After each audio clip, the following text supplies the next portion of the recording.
Isang gabi, mahina ang ulan sa siyudad ng Manila. Ang mamasa-masang hangin ay kumakapit sa mga salamin ng matataas na gusali sa distrito ng Makati. Sa ika-12 palapag, manining pa rin ang ilaw ng marangyang restaurant na tinatawag na Langit Silangan.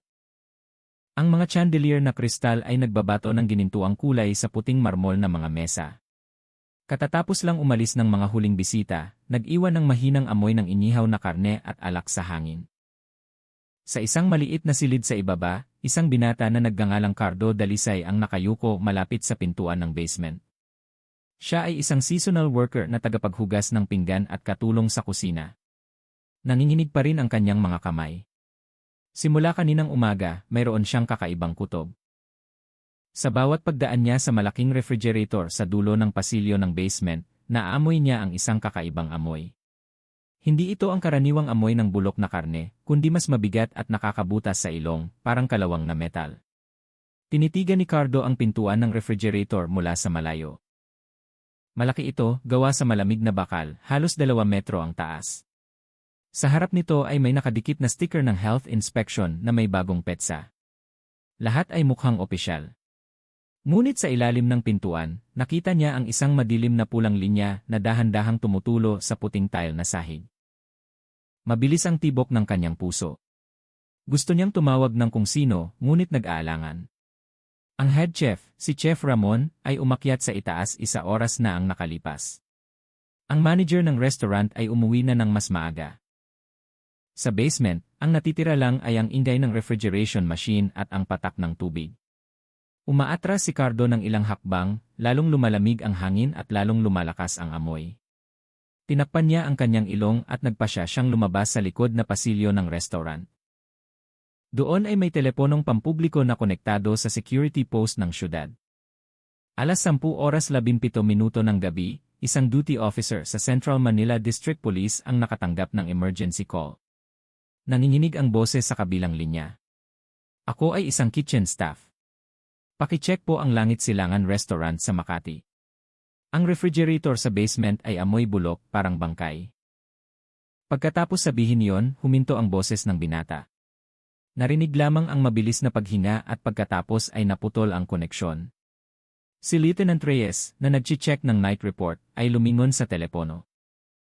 Siya ay 20 taon nang nagtatrabaho, ngunit ang tono ng takot sa boses na yon ay agad na nagpatayo sa kanya. Sa loob ng ilang minuto, tinawag niya ang 2 pulis at isang forensic expert, si Elena Mendoza. Nagtungo sila sa lokasyon sakay ng patrol car na walang sirena. Basa pa ang kalsada ng syudad dahil sa bakas ng ulan. Wala pang kalahating oras, dumating sila sa salamin na gusali ng Langit Silangan. Mula sa labas, mukhang perpekto ang restaurant. Matataas na dobleng pintuan na may modernong ukit, maringgal na chandelier, at isang receptionist na magalang na nakayuko. Walang anumang senyales na may mali. Ngunit pagtapak pa lamang patungo sa hagdan papuntang basement, nagbago ang hangin. Habang pababa, lalong kumakapal ang malasang amoy, halo-halo ang lamig ng metal at isang bagay na nakakasuka. Nagbigay ng senya si Lieutenant Reyes para isuot ng lahat ang guwantes at maskara. Sinuri niya ang bawat sulok ng pasilyo. Basa ang mga tile, malinis ang dingding, ngunit nakita ang bakas ng madilim na pulang likido sa kahabaan ng daan patungo sa malaking refrigerator sa dulo ng silid. Bumaba ang manager ng restaurant, si Emer David de la Cruz, na may maputlang mukha. Nanginginig ang kamay niya habang inilalagay ang electronic code ng refrigerator. Anya, tanging ang head chef at 2 staff lang ang may access. Nang mag-click ang tunog ng susi at bumukas ang pintuan ng bakal, lumabas ang malakas na malamig na hangin. Sa isang iglap, tila nagyelo ang silid. Ang nakakasulasok na amoy ng bulok ay umabot sa lalamunan. Isang batang pulis ang yumuko at pinigil ang pagsusuka. Ang maliit na ilaw sa loob ng refrigerator ay malabong nagliliwanag. Sa pagitan ng mga nakabalot na frozen na karne na may label na imported, nakita ang isang itim na plastic bag na punit sa isang bahagi. Mula sa butas na yon, may nakausling maputlang bagay. Dahan-dahang lumapit si Reyes, sininagan ng flashlight. Nang tamaan ng liwanag ang bagay, natahimik ang lahat. Sa harap niya ay nakasabit, matigas, isang bahagi ng paa ng tao, kulay abo ang balat, lumiit ang mga daliri. Bughaw ang mga kuko, nagyelo, ngunit malinaw na hindi peke. Biglang natahimik ang hangin sa basement, tanging ang mahabang pagdami ng refrigeration machine ang naririnig. Malalim na huminga si Reyes, pagkatapos ay may mabigat na tinig na sinabi na kailangan agad na isil ang lugar. Tinitigan ni Ea Elena Mendoza ang paa mula sa ligtas na distansya. Sa kanyang mahabang karanasan sa forensic, alam niyang bihira ang maling unang tingin. Hindi ito hayop, ito ay tao. Samantala, sa sulok ng silid, nakatayo si Cardo, maputla. Hindi niya inaasahan na ang kanyang maliit na ulat ay magbubunyag ng ganitong kalupit na tanawin. Naramdaman niyang nanghina ang kanyang tuhod at nilamig ang kanyang katawan. Sa kanyang isip, lumitaw ang mukha ng kanyang ina sa probinsya na laging nagpapayo na sa malaking syudad, kailangan ay tapat at matapang.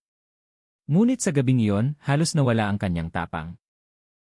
Dahan-dahang hinawakan ni Lieutenant Reyes ang kanyang balikat, inuutusang umupo.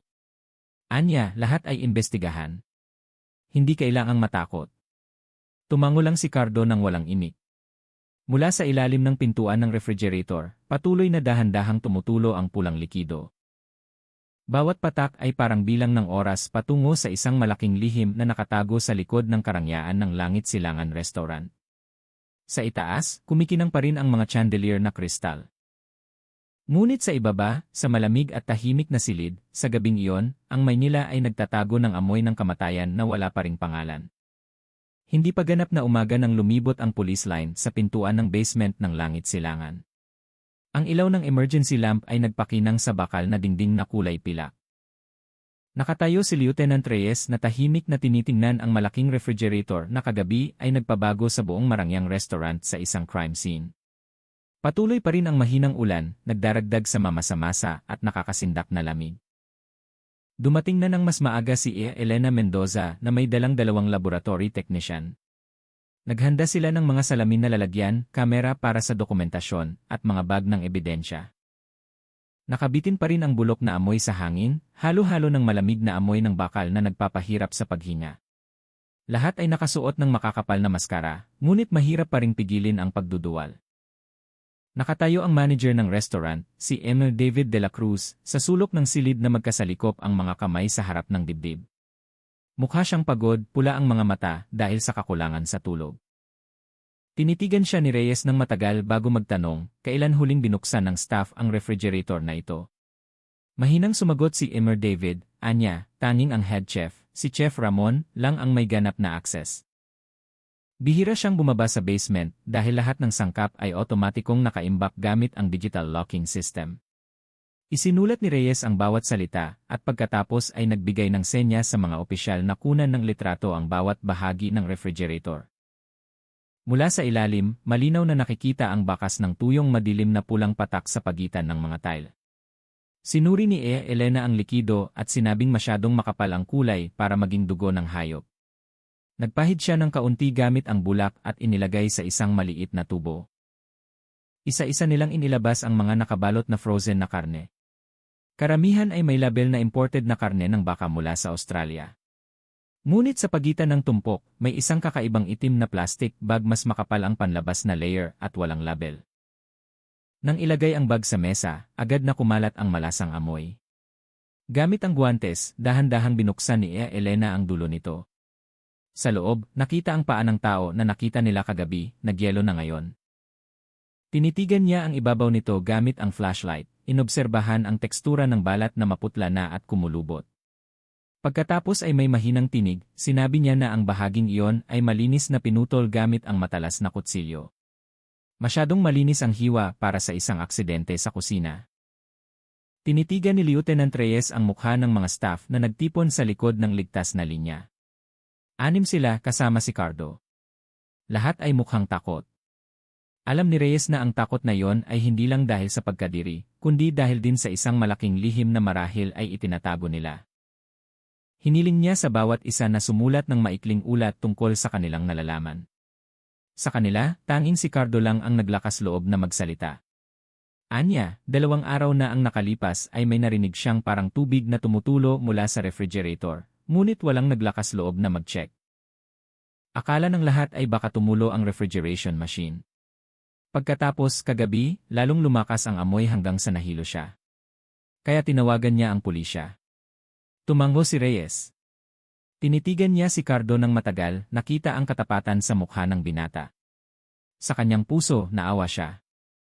Gusto lang ng bata na magtrabaho ng tapat, ngunit nakakita pa siya ng bagay na walang sinuman ang gustong makita. Habang isinasagawa ang pagsusuri, nakita ni Elena ang mahabang hibla ng buhok na nakakapit sa loob ng plastic bag, madilim na kayumanggi ang buhok, bahagyang kulot sa dulo. Inangat niya gamit ang sipit at inilagay sa bag ng ebidensya. Mukhang lalong maputla si Emer David. Anya, sa mga staff, 2 babae lang ang nagtatrabaho sa gabi. Isa sa kanila ay si Bea, isang batang waitress na 3 araw nang hindi pumapasok. Ang pangalang iyon ay nagpabago sa kapaligiran ng silid. Nagkatinginan ang lahat. Parang ngayon lang nila napagtanto ang nakakatakot na posibilidad na iniiwasan nilang banggitin. Tumayo si Lieutenant Reyes at tinitigan muli ang refrigerator. Pagkatapos ay nagbigay siya ng maikling utos na isil ang buong lugar hanggang matapos ang pagsusuri. Alam niyang hindi simple ang kasong ito. Sa tahimik, naalala niya ang kanyang ina sa probinsya na madalas magpayo sa kanya na huwag mawalan ng awa kahit na nakikipaglaban sa krimen. Ngayon, ang payo na iyon ay tila bumibigat sa kanyang dibdib. Bago umalis sa basement, tinitigan ni Reyes si Cardo at mahinang sinabi na manatiling kalmado at huwag matakot na magsalita ng totoo. Yumuko lang si Cardo at bumulong na ayaw na niyang makita muli ang amoy na iyon. Nang umakyat ang lahat sa itaas, maririnig pa rin ang mahinang pagdami ng refrigeration machine sa nagyelong silid. Mula sa siwang ng pintuan ng bakal, dahan-dahang lumalabas ang puting singaw. Sa loob, ang paa ng tao ay nagyelo sa tahimik na parang piraso ng lihim na hindi pa ganap na nabubunyad. Nagsisimula ng luminaw ang langit sa labas. Ngunit sa puso ni Lieutenant Reyes, nagsisimula pa lang ang gabi. Pagsapit ng umaga hanggang tanghali, lumiwanag ang langit sa Maynila. Sa harap ng Langit Silangan Restaurant, matibay pa rin ang police line. Ilang mamamahayag ang nakatayo sa kabilang kalsada, sinusubukang alamin kung ano talaga ang nangyari sa pinakamarangyang restaurant sa syudad na iyon. Ngunit walang pinayagang pumasok.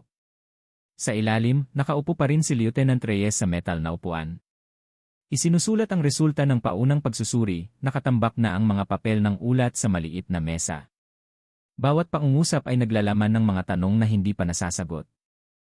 Nakatayo si Elena Mendoza malapit sa kanya, sinisuri ang mga larawan ng scan ng paa ng tao na dinala na sa laboratorio. Ipinakita ng paunang resulta na ang paa ay sa isang babae na nasa edad 20 hanggang 30 taong gulang. Walang tatoo, walang bakas ng operasyon, at buo pa rin ang mga kalamnan na nagpapahiwatig na ilang araw pa lang namatay ang biktima. Sa sakong ay may maliit na hiwa at sa daliri ay may asul-lilang marka dahil sa mababang temperatura. Buntong hininga si Reyes. Tinitigan niya ang listahan ng pangalan ng staff ng restaurant sa kanyang kamay. Sa 21 empleyado, isa lang ang hindi pa pumasok sa loob ng huling 3 araw, si Bea. Nakasulat ang pangalang iyon ng itim na tinta sa huling kolum ng listahan ng attendance.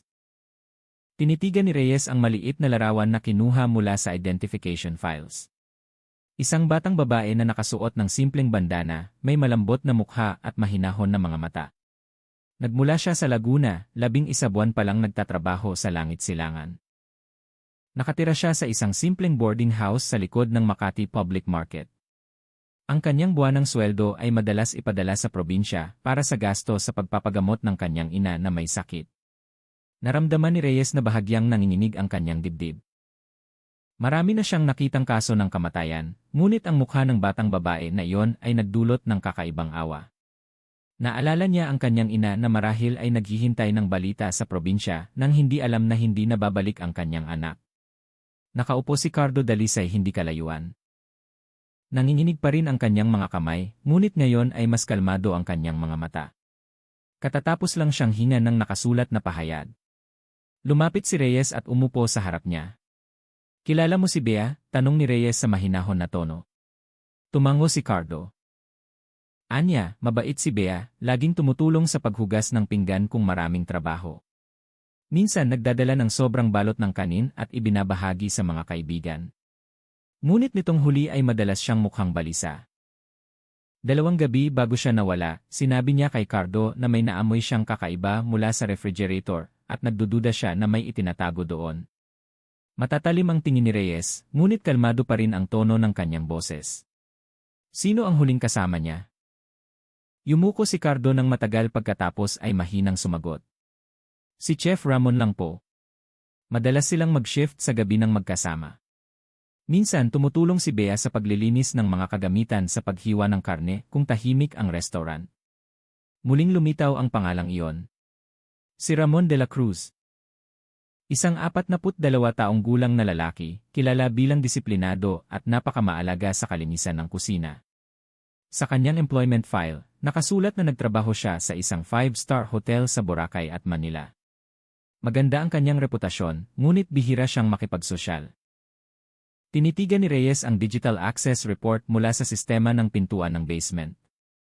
Ipinapakita ng data na sa huling 72 oras, 2 tao lang ang nagbukas ng pintuan na yon, si Ramon at si Cardo. Ngunit si Cardo ay isang beses lang kagabi nang mag-report sa pulisya. Ang iba pang access ay ginawa ni Ramon. Isinara ni Elena ang folder ng resulta ng pagsusuri at sinabing ang susunod na hakbang ay DNA testing upang kumpirmahin kung ang paa ay talaga kay Bea. Sisiyasatin din niya ang mga bakas ng dugo na natagpuan sa sahig. Tumango si Reyes.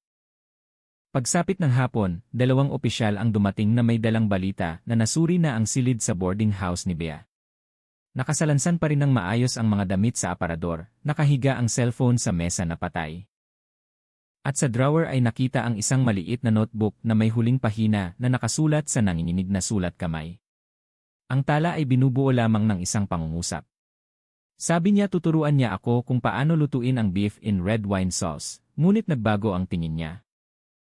Ipinikit ni Reyes ang kanyang mga mata ng sandali.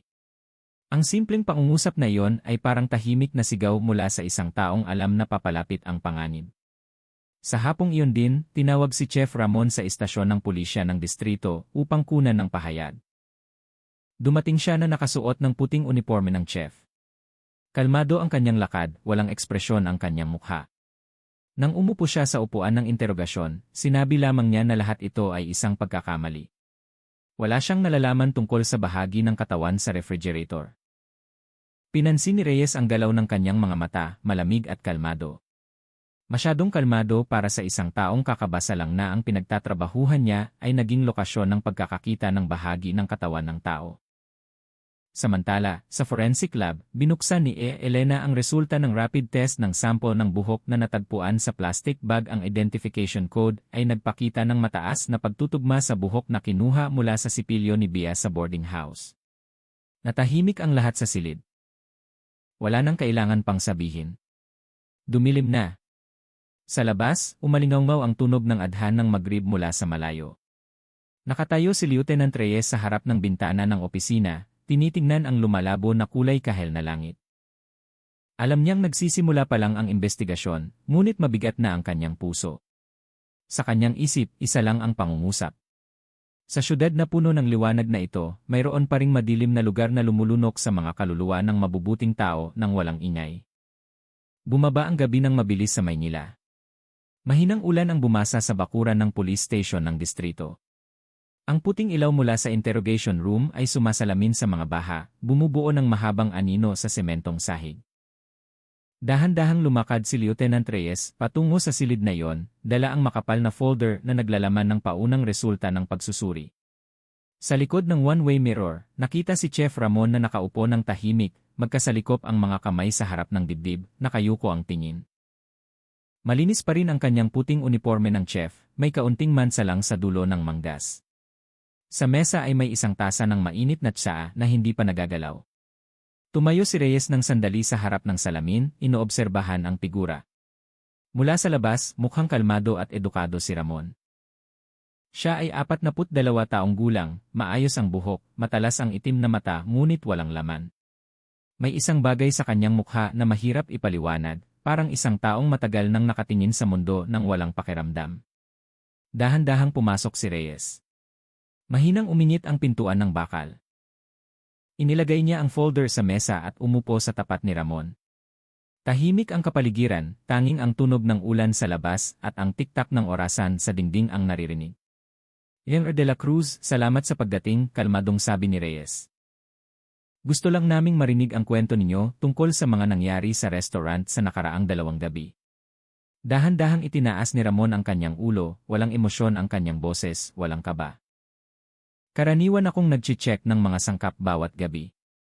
Maraming imported na karne ng baka ang dumarating. Tinitiyak ko na matatag ang temperatura ng refrigerator upang walang masirang sangkap. Iyon lang. Tinitigan ni Reyes ang kanyang mga mata. Sa tingin na yon, walang takot, taka-taka lamang na kapayapaan. Parang isang taong tiwala na kontrolado ang lahat.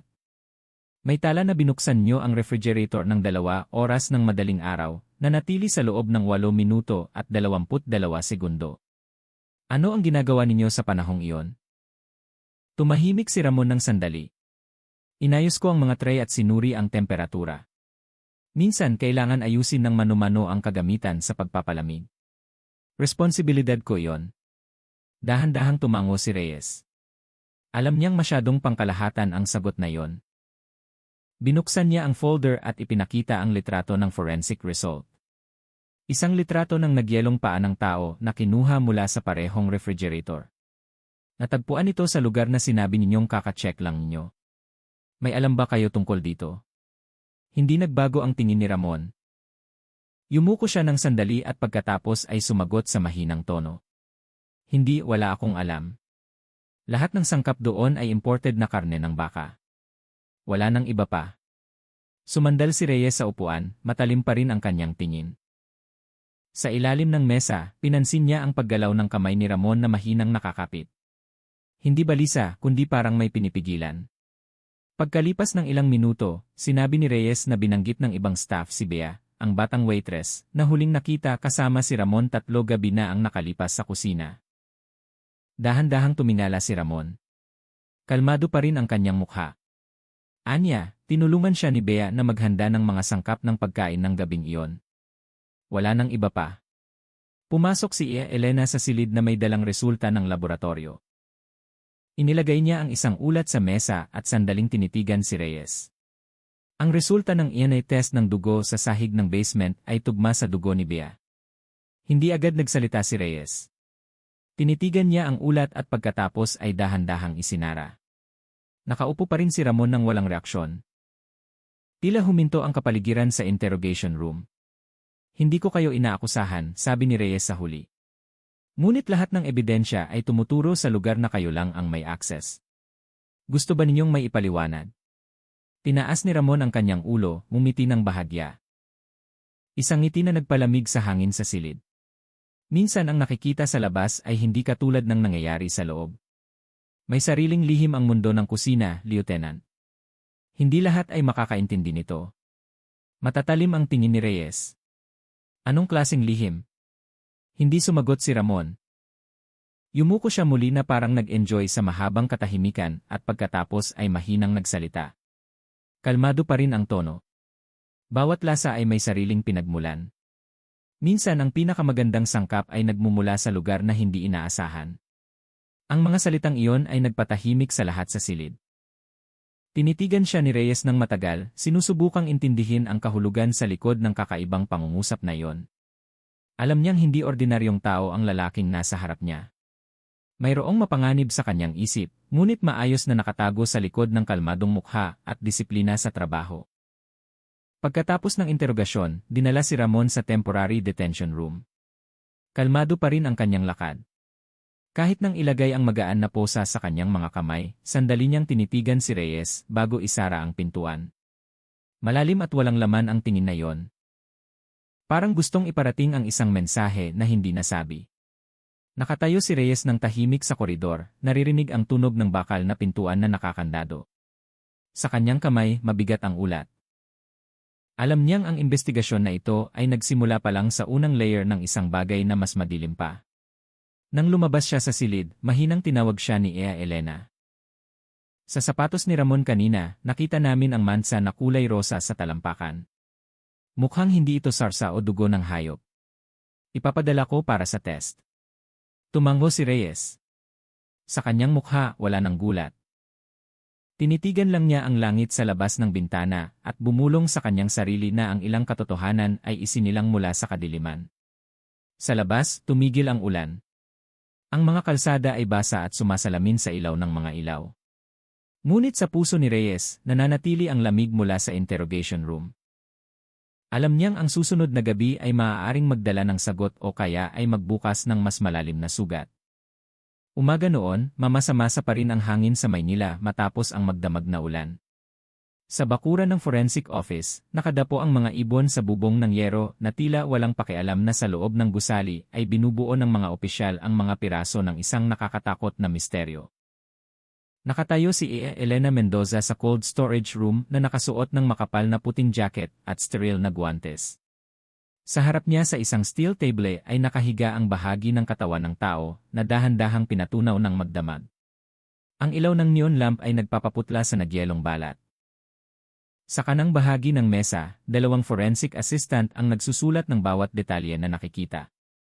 Malalim na huminga si Elena bago magsimulang magsuri. Sanay na siya sa pagharap sa kamatayan, ngunit laging may pait sa tuwing nakakakita ng bahagi ng katawan na dating pag-aari ng isang taong humihinga at nangangarap. Hinawakan niya ang bahagi ng paa gamit ang dulo ng sipit at tiningnan sa pamamagitan ng magnifying glass. Malinis ang hiwa sa buto, hindi baluktot. Hindi posibleng galing sa ordinaryong aksidente sa kusina ang ganitong klaseng sugat. Lumingon siya sa assistant at mahinang sinabi na ang sugat ay gawa ng propesyonal na matalim na kasangkapan, posibleng panghiwa ng karne o scalpel. Eksakto ang hiwa, na parang ginawa ng taong may alam sa anatomy ng katawan ng tao. Dumating si Reyes bandang 9 oras ng umaga na may dalang karagdagang ulat mula sa field. Tinitigan niya ang malamig na operating table na may matigas na mukha. Kahit na baka sa kanyang mga mata ang pagod. Ano ang resulta? Tanong ni Reyes. Seryosong tiningnan siya ni Elena, makinis at malinis ang sugat sa buto ng binti. Hindi namatay ang biktima bago putulin ang kanyang paa. May bakas ng buhay na pagdurugo sa tisyo ng balat at pasa sa talampakan. Ibig sabihin ay humihinga pa siya nang mahiwalay ang bahagi ng kanyang katawan. Matagal na natahimik si Reyes. Ang mga salitang iyon ay mabigat na nakabitin sa hangin. Ibig sabihin, may isang taong kalmado na gumawa ng karahasan habang buhay pa ang biktima. Idinagdag ni Elena na ang temperatura ng katawan ng biktima bago inimbak sa refrigerator ay nagpapahiwatig ng oras ng kamatayan bandang 3 araw na ang nakalipas. Lahat ay tugma sa oras ng pagkawala ni Bea. Tinitigan ni Reyes ang bulletin board na nakasabit sa dingding. Nakasulat ang pangalan ni Bea sa itaas. Sinundan ang huling petsa ng pagtatrabaho at oras ng access sa pintuan ng basement. Lahat ng data ay tumuturo sa isang tao, si Chef Ramon. Ngunit ayaw ni Reyes na magmadali sa pag-akusa. Alam niyang kailangan ng batas ng ebidensya, hindi lang kutob. Hiniling niya kay Elena na kumuha ng sample ng dugo mula sa sapatos ni Ramon na natagpuan kagabi. Ang mansa na kulay rosa sa talampakan ay hindi pala sarsa gaya ng inaakala. Ipinakita ng mabilis na resulta na may hemoglobin ng tao. Tiningnan ni Elena si Reyes. Tiwala ako, Lieutenant. Hindi ito pagkakamali sa pag-imbak ng mga sangkap. Ito ay pagpatay na pinlano ng maigi. Dahan-dahang tumango si Reyes. Naglakad siya patungo sa bintana ng laboratorio, tumingin sa labas. Mula doon, nakikita ang isang maliit na ilog na dahan-dahang umaagos sa pagitan ng mga gusali. Naisip niya si Bea, ang kanyang ina sa probinsya na marahil ay nagdarasal. Nang hindi nalalaman na ang kanyang anak ay naging balita sa mga file ng pulisya. Dumating si Cardo Dalisay ng hapon upang lagdaan ang karagdagang pahayag. Nakaupo siya na may balisang mukha. Tinanong muli ni Reyes ang tungkol sa huling gabi ng pagtatrabaho ni Bea. Sinabi ni Cardo na mukhang balisa ang dalaga. Nasabi pa niya na bababa siya sa basement kasama si Chef Ramon para tumulong sa pag-aayos ng imported na karne. Pagkatapos noon ay hindi na siya bumalik. Matatalim ang tingin ni Reyes ngunit mahinahon. Wala kang narinig na anumang ingay ng gabing iyon? Yumuko si Cardo. May narinig siyang parang may nahulog na bagay ngunit hindi siya naglakas loob na lumapit. Mahabang katahimikan ang bumalot sa silid. Alam ni Reyes na may malalim na takot ang bata. Tinapik niya ang kanyang balikat at sinabing manatiling matatag. Hindi lahat ay may lakas ng loob na humarap sa kadiliman. Ngunit ngayon, kailangan ang kanyang tapang. Nang gabing iyon, dumating ang resulta ng DNA test. Ang bahagi ng paa at buhok na natagpuan ay perpektong tugma sa sample mula sa boarding house ni Bea. Wala nang pagdududa. Ang paa ay pag-aari ng batang waitress na nawala 3 araw na ang nakalipas. Binasa ni Reyes ang resulta ng may mabigat na puso. Sa bawat kaso na kanyang hinawakan, laging may kwento ang kamatayan. Ngunit sa pagkakataong ito, mas malupit ang kwento dahil ito ay tungkol sa isang taong nagtatrabaho ng husto, isang taong gusto lang mabuhay sa malaking syudad. Isinara niya ang folder ng ulat at tumayo sa harap ng bintana ng kanyang opisina. Sa labas, madilim ang gabi nang walang bituin. Naalala niya ang mensahe ng kanyang ina dati na maaaring mawalan ng maraming bagay ang tao, ngunit huwag mawalan ng puso. Sa tahimik, sumumpa si Reyes na hahanapin niya ang katotohanan sa likod ng pagkamatay ni Bea. Ano man ang nakatago sa likod ng kalmadong mukha ni Chef Ramon, kailangan niyang ilantad ang lahat. Samantala, sa detention room sa ibaba, nakaupo si Ramon sa kanyang upuan. Ang malabong neon lamp ay sumasalamin sa kanyang walang lamang mga mata. Sa maliit na mesa, may nakatuping resipe na papel. Ang kanyang matibay na kamay ay may iginuguhit gamit ang itim na panulat. Ang mga linya ay bumubuo ng pattern na parang listahan ng mga sangkap ng pagkain. Sa pinakahuling linya, mahinang nakasulat. Pinakamatamis na batang puso bago ganap na maluto. Hapon na at nagkulay abo ang kalangitan sa Maynila. Ang makapal na ulap ay nakabitin ng mababa sa matataas na gusali, tinatakpan ang sikat ng araw na parang kurtina. Sa Makati, sa isang elitistang apartment complex, naririnig ang tunog ng takong ng sapatos ng pulis na umalingaw-ngaw sa tahimik na pasilyo. Dumating ang investigative team sa harap ng pintuan ng apartment numero 17, ang tirahan ni Chef Ramon. Nakatayo si Lieutenant Reyes sa harap ng pintuan na may warrant sa kanyang kamay. 3 beses siyang kumatok. Walang sumagot. Sa isang mabilis na senyas, binuksan ng mga opisyal ang kandado gamit ang isang espesyal na kagamitan. Dahan-dahang bumukas ang pintuan, naglalabas ng mahinang amoy ng pabango ng silid at kanela. Ang silid ay mukhang maayos at kalmado. Malinis ang sahig, maayos ang pagkakaayos ng mga kasangkapan. Ang dingding ay pinalamutyan ng mga painting ng pagkain na estilo ng Europa, mga hiwa ng inihaw na karne at red wine. Lahat ay mukhang ordinaryo. Na parang ang may-ari ay isang profesional na chef lamang na mahilig sa kanyang trabaho. Ngunit para kay Reyes, kakaiba ang katahimikan na yon. Dahan-dahang lumakad siya sa sala, tinitingnan ang bawat sulok. Walang bakas ng dugo, walang kahina-hinalang bagay. Ngunit alam niyang ang ganitong klaseng krimen ay hindi laging nag-iwan ng bakas sa ibabaw. Hiniling niya sa 2 opisyal na suriin ang kwarto. Simple lang ang kwarto. Isang malaking kama na may malinis na puting kumot, sarado ng mahigpit ang aparador, at isang maliit na mesa sa sulok na may notebook ng mga resipe. Nang yumuko ang isa sa mga opisyal upang suriin ang ilalim ng kama, nakita ang dulo ng isang itim na bag na nakausli mula sa gilid ng kutson. Malaki at mabigat ang bag, tumulong si Reyes na hilahin ito palabas. Bahagyang kalawangin ang zipper ng metal na parang madalas na binubuksan at isinasara. Gamit ang guwantes, dahan-dahang binuksan ni Reyes. Agad na kumalat ang matalas na amoy, halo-halo ang bakal at kemikal. Sa loob ay may 2 malaking kutsilyo sa kusina, isang panghiwa ng buto, at isang peres ng ginamit na guwantes na goma na may tuyong kulay kape na mansa sa dulo ng mga daliri. Matagal na tinitigan ni Reyes ang mga bagay na yon. Nakilala niya ang hugis ng kutsilyo. Espesyal na modelo para sa paghiwa ng matigas na karne, katulad ng ginagamit sa mga malalaking restaurant. Lumapit si Ea Elena na kasama sa paghahanap. Sinuri niya ang isa sa mga guwantes at sinabing may matigas na tono na ang likido sa dulo ay malamang dugo na tuyo na. Dadalhin niya ito para sa DNA test. Bukod sa kutsilyo at guwantes, natagpuan din sa bag ang isang maliit na bote na naglalaman ng malinaw na likido na may label na formalin, pati na rin ang isang maliit na tala na may maayos na sulat kamay. Sa itaas ng papel ay nakasulat ang listahan ng mga sangkap ng pagkain. Ngunit sa huling linya ay may kakaibang pangungusap. Ang malambot na karne ay dapat na frozen bago ganap na tumigil ang pagdurugo. Binasa ni Reyes ang pangungusap na yon ng 2 beses. Ang sulat ay parang instruksyon ng isang chef, ngunit may nakakatakot na tono. Inilagay niya ang papel sa bag ng ebidensya at matagal na nakatayo sa harap ng bintana ng kwarto. Mula doon ay nakikita niya ang mga ilaw ng syudad na nagsisimula ng umilaw isa-isa. Naalala niya ang mga gabi na marahil ay nakatayo si Ramon sa parehong lugar, tinitingnan ang tanawin ng syudad na may kalmadong mukha, nagtatago ng isang bagay na malayo sa imahinasyon ng normal na tao. Nang matapos na ang team, nakita ng isa sa mga opisyal ang isang maliit na photo album sa bookshelf. Sa loob nito ay may mga larawan ni Ramon kasama ang ilang staff sa kusina kasama na si Bea. Sa isa sa mga larawan, nakatayo si Ramon sa likod, tinitingnan ang kamera na may blangko na ekspresyon.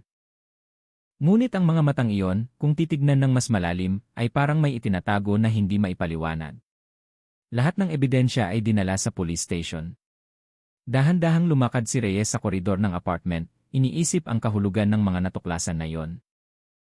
Alam niyang ang taong tulad ni Ramon ay hindi gumagawa ng isang bagay ng walang dahilan. Kung siya talaga ang may sala, kung gayon ang krimen na ito ay hindi lamang galit o paghihiganti. May obsesyon na gumagana sa likod nito.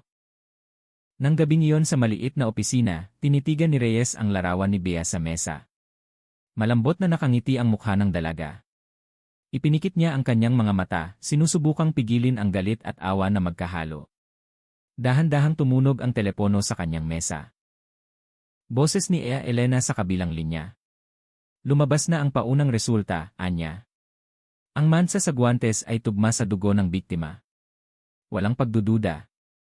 Ipinikit ni Reyes ang kanyang mga mata ng sandali. Alam niyang mahaba at masakit ang daan patungo sa katotohanan, ngunit alam din niyang hindi siya maaaring huminto. Dahil bawat sugat na pinabayaan ng walang hustisya ay magbubunga lang ng bagong sugat sa puso ng mga naiwan.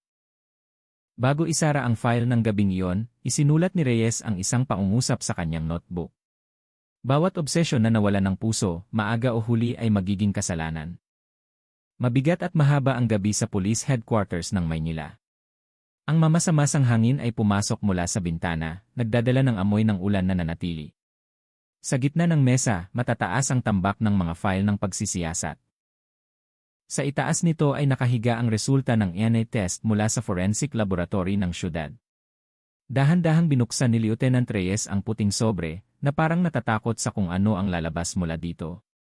Nakalatag ang papel ng resulta ng pagsusuri sa kanyang kamay. Malinaw at matibay ang nakasulat sa huling linya. Ang pagtutugma ng sample ng DNA ay umabot sa 100%. Ang bahagi ng katawan na natagpuan sa refrigerator ay pag-ari ni Bea, ang waitress ng Langit Silangan Restaurant. Katahimikan ang bumalot sa silid, walang tunog bukod sa tiktak ng orasan sa dingding. Matagal na tinitigan ni Reyes ang resulta, pagkatapos ay dahan-dahan niyang inilagay sa mesa. Kahit na inaasahan na niya, ang katotohanan na nakasulat sa harap ng kanyang mga mata ay tila isang malakas na suntok sa dibdib. Nakatayo si Ea Elena sa tabi niya, matigas ang mukha, ngunit malungkot ang mga mata. Yumuko siya ng sandali at pagkatapos ay mahinang sinabi na sa tuwing matagumpay na natutukoy ang pangalan ng biktima, mayroong kakaibang pakiramdam sa pagitan ng ginhawa at pagkawala. Ginhawa dahil nasagot ang misteryo, pagkawala dahil ibig sabihin ay may isang tao na talagang nawala. Dumating si Cardo Dalisay ng hapon upang magbigay ng karagdagang pahayag. Nang pumasok siya sa silid at makita ang tensyon sa mukha ni Reyes, agad niyang nalaman ang sagot. Hindi na kailangan pang magsalita ni Reyes. Tiningnan ni Cardo ang sahig at pagkatapos ay tinakpan ang kanyang mukha ng 2 kamay. Nabali ang kanyang boses nang sabihin na kasalanan niya ang lahat dahil hindi siya naglakas loob na buksan ang refrigerator ng gabing iyon. Lumapit si Reyes at tinapik ang kanyang balikat. Hindi mo kasalanan, Cardo. Sapat ka na sa pagiging matapang sa pag-uulat. Kung hindi, baka mas matagal pa sana nakatago ang lihim na iyon. Ngunit nanatili pa ring nakayuko si Cardo. Naalala niya si Bea na laging kasama niya kumain sa sulok ng kusina, na madalas tumatawa ng mahina sa tuwing nagbibiro siya. Ngayon, wala na ang tawanan na iyon, tanging ang malamig na amoy mula sa bakal na refrigerator ang nanatili sa kanyang alaala. Sa hapong iyon, inutusan ni Reyes na ipunin muli ang lahat ng staff ng Langit Silangan Restaurant para sa karagdagang pagsisiyasat. Mukhang nagulat si Manager David nang marinig ang balita tungkol sa pagkakakilanlan ng biktima. Hindi niya inaasahan na ang dalagang itinuturing niyang masipag at tahimik ay magiging biktima sa lugar na dapat ay ligtas. Sa maliit na meeting room, isa-isang tinitigan ni Reyes ang bawat mukha. Sinabi niya sa kalmadong boses na patuloy ang investigasyon hanggang sa makamit ng salarin ang nararapat na parusa. Walang sinumang naglakas loob na tumingin pabalik sa kanyang mga mata. Sa labas ng gusali, nagkulay pula na ang kalangitan. Naglakad si Reyes sa likod ng bakuran, dala ang isang tasa ng malamig na kape. Malayo siyang tumingin sa kanluran, iniisip si Aling Bea sa Laguna na marahil ay naghihintay ng balita sa kanyang anak, masikip ang kanyang dibdib. Nawalan siya ng ama sa murang edad at alam niya kung gaano kasakit mawalan ng isang tao nang hindi man lang nakapagpaalam. Sa forensic lab, inihahanda ni Ea Elena ang opisyal na ulat para ipadala sa piskalya. Huminto siya ng sandali sa harap ng mesa, tinitingnan ang hibla ng buhok ni Bea na nakaimbak sa isang maliit na lalagyan. Sa kanyang puso, tahimik siyang nagdasal para sa dalaga na maging payapa sa mas mapayapang lugar. Samantala, sa detention room sa ibaba, tahimik na nakaupo si Chef Ramon. Ang malabong puting ilaw ay nagtatago sa kalahati ng kanyang mukha sa anino. Isang gwardiya ang dumaan sa harap ng selda na may dalang pagkain sa gabi. Hindi siya kumain, tiningnan lang ang sahig at bumulong ng mahina. Halos hindi marinig ang kanyang boses. Bawat lasa ay may sariling kwento, hindi lahat ay naintindihan. Naguluhan ang gwardiya, ngunit hindi nagtanong. Ngumiti lang ng bahagya si Ramon at muling tumahimik. Pagkalipas ng ilang oras, bumaba si Reyes sa detention room. Dala niya ang resulta ng INE sa kanyang kamay. Tumayo siya sa harap ng rehas, matagal na tinitigan si Ramon, pagkatapos ay sinabi ng matigas ngunit kalmado, lumabas na ang resulta. Si Bea yon. Ang dalagang nagtatrabaho sa'yo. Dahan-dahang itinaas ni Ramon ang kanyang mukha. Maliit ang kanyang ngiti, ngunit mayroong madilim sa kanyang mga mata. Mahina siyang nagsalita na ang mundo ng kusina ay laging may biktima para sa pagiging perpekto ng lasa. Niyukom ni Reyes ang kanyang kamao, ngunit pinigilan ang kanyang sarili. Alam niyang ang galit ay hindi magdadala ng sagot. Sinabi lang niya na bawat gawa ay darating ang sarili nitong oras para hatulan. Pagkatapos siyang umalis, tiningnan ni Ramon ang ilaw sa itaas ng selda. Sa maputlang liwanag na yon, tila lumitaw ng sandali ang anino ng mukha ni Bea, ngumiti at pagkatapos ay nawala sa lamig. Lalong lumalalim ang gabi. Sa labas, mahinang humihip ang hangin, nagdadala ng amoy ng ulan. Sa kanyang opisina, isinulat ni Reyes ang kanyang pang-araw-araw na ulat na may bahagyang nanginginig na kamay. Sa huling linya, isinulat niya ang isang maikling pangungusap. Ang pangalan na nawala dati ay bumalik na ngayon, ngunit bilang isang nagyelong alaala lamang. Isinara niya ang kanyang report book, pinatay ang ilaw, at tumayo sa harap ng bintana. Kumikinang ang mga ilaw ng syudad sa malayo, ngunit sa kanyang dibdib ay madilim lamang at mabigat. Ngunit sa likod ng lahat ng iyon ay may lumalagong determinasyon. Nangako siya na hindi titigil hanggang sa maibunyag ang bawat misteryo sa Langit Silangan Restaurant. Dahil para kay Reyes, ang hustisya ay hindi lamang isang tungkulin. Ito ay paraan ng pagpapanatili ng pagiging tao ng tao. Maaga pa lang, mahina ang ulan sa distrito ng Makati. Ang kulay abong langit ay sumasalamin sa madilim na kulay sa mga bintana ng investigative room. Sa gitna ng mesa, nakaupo si Lieutenant Reyes kasama ang dalawang opisyal mula sa Digital Forensic Unit. Ang malaking screen sa harap nila ay nagpapakita ng mga larawan mula sa surveillance camera ng Langit Silangan Restaurant na matagumpay na na-recover mula sa backup system. Ang data ay natagpuan matapos ang magdamag na pagtatrabaho. Maraming recording ang otomatikong nabura bawat 7 araw, ngunit ilang file ay nanatili pa rin sa lumang server. Pinanood ng mga opisyal ang video na na-record 7 gabi na ang nakalipas bandang 3 oras 37 minuto ng madaling araw. Oras na sarado na ang restaurant at umuwi na ang lahat ng staff. Sa screen, nakita ang malaking kusina na may malabong ilaw. Isang anino ang gumagalaw sa sulok ng silid. Hindi masyadong malinaw ang mukha. Ngunit ang puting uniforme ng chef ay nagpapatunay kung sino siya, si Chef Ramon. Kalmado siyang naglakad patungo sa refrigerator habang may dalang mukhang metal na tray. Ilang segundo pagkatapos, isa pang figura ang lumitaw sa pintuan ng kusina. Isang batang babae na nakasuot ng uniforme ng waitress. Nakatali ang buhok niya, payat ang kanyang katawan.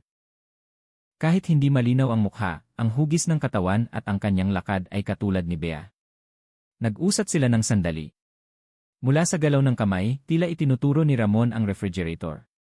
Mukhang nag-aalangan si Bea at pagkatapos ay yumuko na parang tumatanggap ng instruksyon. Naunang lumakad si Ramon pababa ng maliit na hagdan patungo sa basement. Sumunod ang dalaga sa likuran. Ang kamera ay nakakuha lang ng likod nila bago isara ang pintuan ng basement. Pagkatapos noon ay walang laman na ang screen. Wala nang larawan ni Bea na lumitaw sa mga sumunod na recording. Tinitigan ni Reyes ang screen ng walang kurap. Hiniling niya sa mga opisyal na i-rewind ang video ng ilang segundo at pagkatapos ay itigil ito sa eksaktong sandali na bumaba si Bea sa hagdan. Ang anino ng kanyang katawan ay kalahating nilamon ng dilim. Sa sulok ng silid, nakatayo si Cardo Dalisay na may maputlang mukha. Tinakpan niya ang kanyang bibig, pinipigilan ang mabigat na hininga. Si Bea nga yan, mahinang sabi niya. Pareho ang uniforme niya at ganoon talaga siya mag-ayos ng buhok kung nagtatrabaho sa gabi. Tiningnan siya ni Reyes ng may pag-unawa. Alam niyang gaano kasakit makita ang isang taong kilala mo na buhay na lumalakad patungo sa kanyang huling hantungan. Pinanood ng mga opisyal ang iba pang recording mula sa kamera sa itaas na koridor. 2 minuto pagkatapos, muling lumitaw si Ramon na mag-isa. Isinara niya ang pintuan ng basement at naglakad patungo sa pangunahing kusina. Kalmado ang kanyang galaw na parang walang nangyari. Huminto siya ng sandali sa mesa, nagsulat ng kung ano sa isang maliit na notebook, pagkatapos ay pinatay ang ilaw ng kusina at lumabas ng silid. Ang kabuang oras sa pagitan ng dalawang recording ay 8 minuto at 22 segundo, eksaktong kapareho ng data ng access sa pintuan na nakatala sa security system ng restaurant. Walang bakas ng paglaban, walang maingay na ingay, walang ibang tao. 2 tao lang sa lugar na iyon ng gabing iyon. Sumandal si Reyes sa kanyang upuan, ipinikit ang kanyang mga mata ng sandali. Alam niyang ang recording na ito ang magiging pinakamatibay na ebidensya sa kasong ito. Ngunit sa kabilang banda, mayroong kirot na tumutusok. Naalala niya kung paano laging tinatawag si Bea na masipag at magalang na manggagawa. Pumunta siya sa syudad para lang makahanap ng disenteng hanap buhay, ngunit nagtapos sa kamay ng isang taong dapat sana ay gumagabay sa kanya.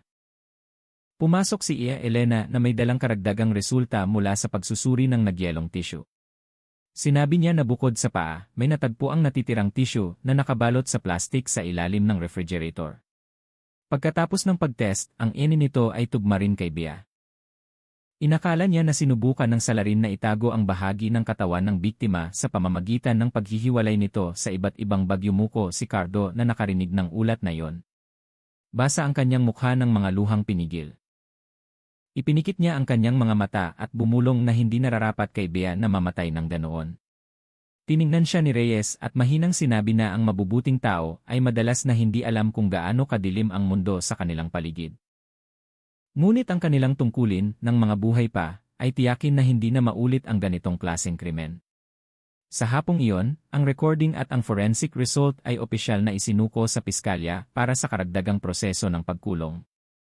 Sa mahabang koridor, mahina ngunit matatag ang hakbang ni Reyes.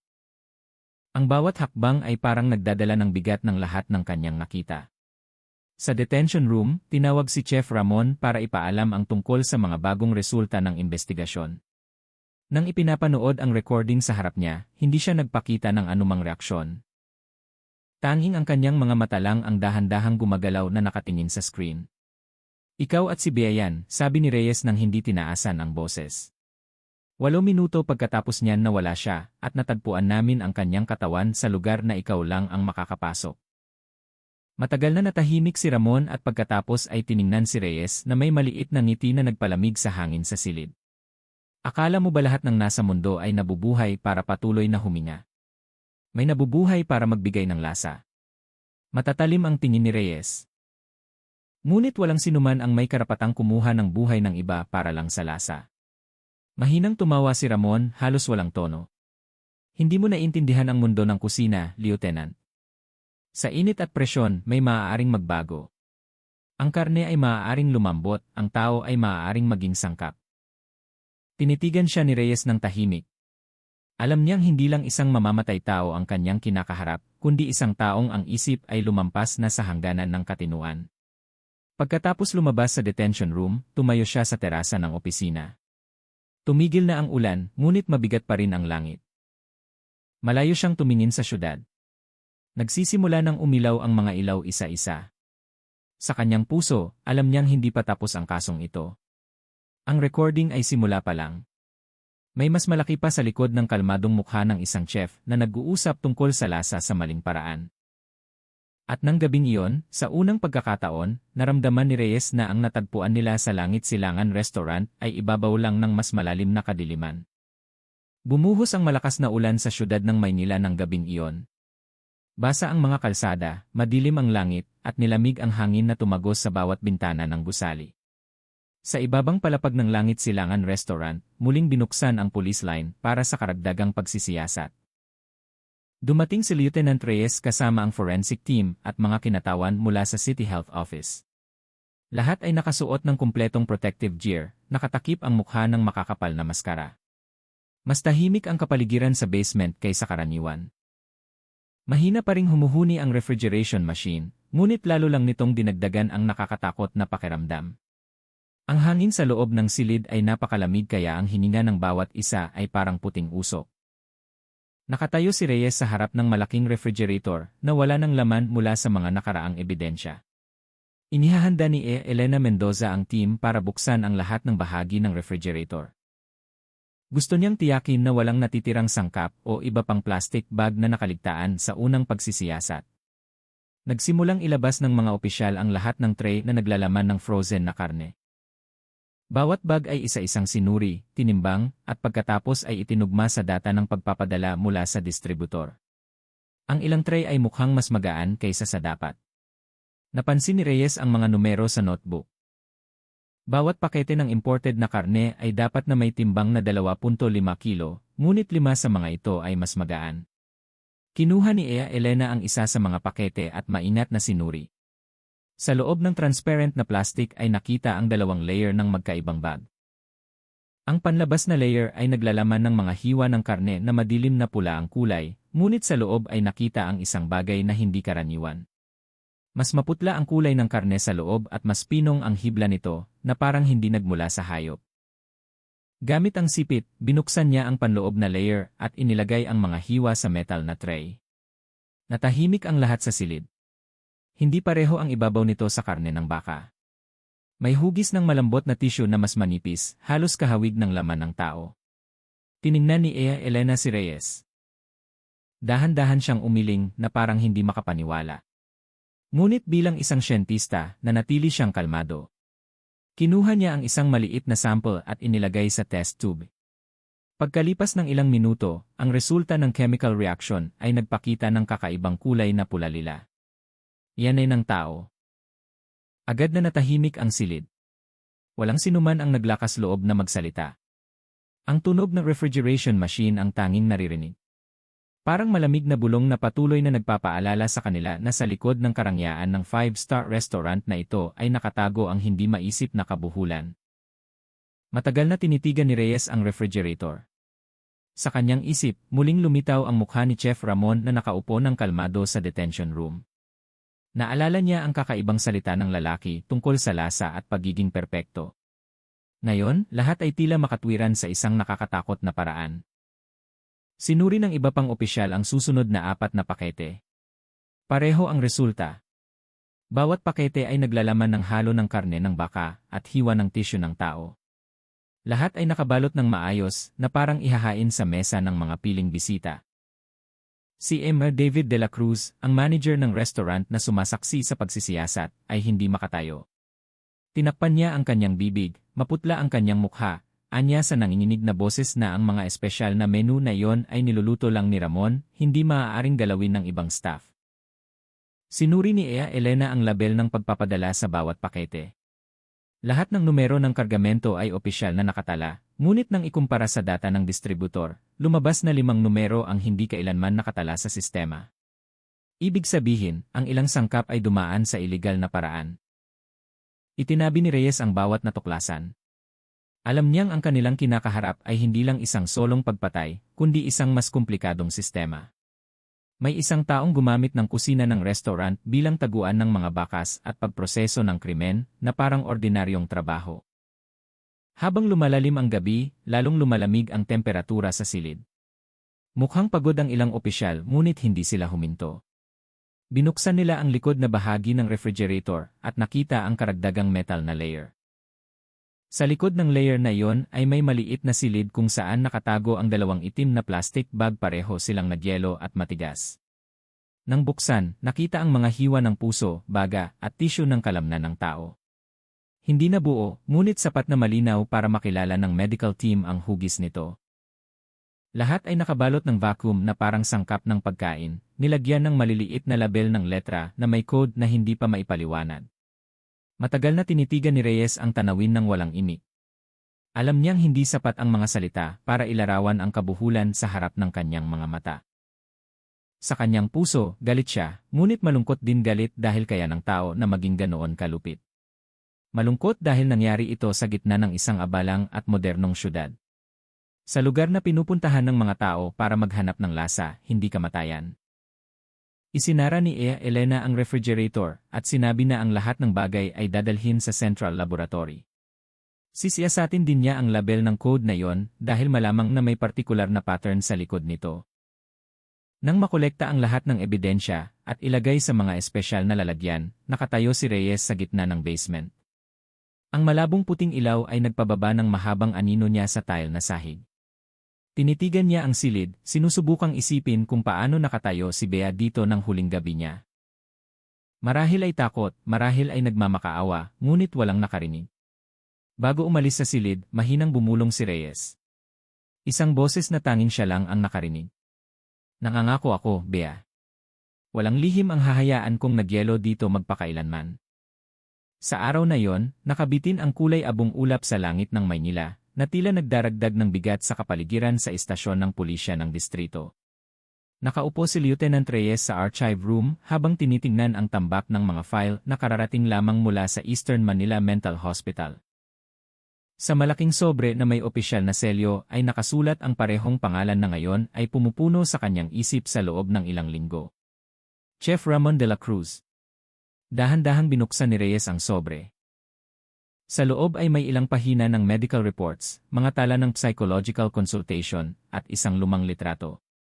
Ipinapakita ng litrato ang isang binatang lalaki na may maikli at maayos na buhok at walang laman na tingin na nakaupo sa upuan ng ward na may nakatali ang mga kamay ng tela. Sa ilalim ng litrato ay nakasulat ang petsa ika-22 ng Mayo 2017. Binasa ni Reyes ang unang tala. Si Ramon ay na-confine sa mental hospital matapos ang insidente ng karahasan sa isang 5-star hotel sa Boracay. Binanggit ng ulat na inatake niya ang isang bisita na bumati sa kanyang pagkain. Ayon sa pahayag ng saksi, sumigaw si Ramon na ipaparamdam niya sa bisita ang tunay na lasa ng tao. Ang doktor na umasikaso sa kanya, si Alex Castro, ay sumulat na ang pasyente ay nakakaranas ng matinding perception disorder at nawalan ng hangganan sa pagitan ng katawan ng tao at mga sangkap ng pagkain. Sa ilang sesyon ng panayam, madalas na nag-uusap si Ramon tungkol sa laman ng tao na parang normal lang. Binanggit pa nga niya na ang tunay na lasa ay hindi matatagpuan sa hayop kundi sa buhay na katawan ng tao. Huminto si Reyes sa pagbabasa. Tinitigan niya ang huling pangungusap ng ulat nang hindi makapaniwala. Para sa kanya, ang krimen na kanyang hinawakan ay laging nagmumula sa galit, paghihiganti o pera. Ngunit ang nakasulat sa harap ng kanyang mga mata ay hindi iyon. Ito ay obsesyon na isinilang mula sa isang sirang kaluluwa, ngunit kasabay nito ay may kamalayan. Nagpatuloy siya sa pagbabasa ng susunod na pahina. Matapos ang 3 buwan ng paggamot, idineklara si Ramon na stable at humiling na lumabas sa kanyang sariling kagustuhan. Dahil hindi siya kabilang sa listahan ng mga pasyente na may mataas na panganib, pinayagan siya ng ospital na may tala na kailangan niyang mag-regular check-up. Ngunit, hindi na nakita ang mga sumunod na tala ng check-up. Dumating si Elena na may dalang mainit na kape sa archive room. Nakita niya si Reyes na nakatunganga sa harap ng mga file at mahinang nagtanong, ano ang resulta? Ibinigay ni Reyes ang isang pahina kay Elena ng walang imik. Mabilis na binasa ng doktor at pagkatapos ay tiningnan si Reyes na may pagod na mga mata. Kaya pala matagal na siyang nagtatago ng ganitong pag-isip. Tumango si Reyes. Maingat niyang isinara ang file at pagkatapos ay sinabi sa mahinang tono, ang ganitong klaseng obsession ay hindi isinilang ng isang gabi. Lumalago ito sa katahimikan sa kusina sa pagitan ng amoy ng pampalasa at hilaw na karne. At kapag walang nagbibigay pansin, ang obsession na yon ay nagiging gawa. Umupo si Ia Elena sa upuan sa tapat. Sinabi niya na sa mundo ng medisina, bihira ang ganitong kaso, ngunit laging mapanganib. Ang taong nawalan ng empatya ay maaaring gumawa ng anuman para matugunan ang pagkausyoso. Natahimik si Reyes. Tinitigan niya ang ulan na nagsisimulang bumuhos sa labas ng bintana. Ang tubig ay tumutulo sa salamin na parang linya ng oras na dahan-dahang nawawala. Naalala niya ang gabi nang una niyang makita ang nagyelong paa sa refrigerator. Lahat ng piraso ng kwento ay nagsisimulang magkabit-kabit. Dumating si Cardo Dalisay na may dalang karagdagang resulta ng investigasyon mula sa internet. Ipinakita niya ang ilang lumang artikulo tungkol kay Ramon. Lumabas na nagsulat ang lalaki ng isang personal na food blog 5 taon na ang nakalipas. Tinalakay niya ang sining ng pagluluto sa matinding paraan.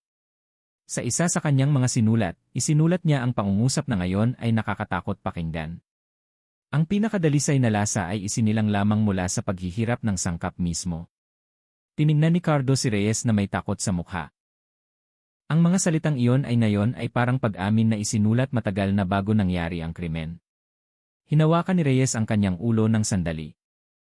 Alam niyang ang kasong ito ay hindi na lang paghahanap kung sino ang salarin, kundi pagtatangka na intindihin ang sirang isip ng tao sa likod ng kalmadong mukha ng isang chef.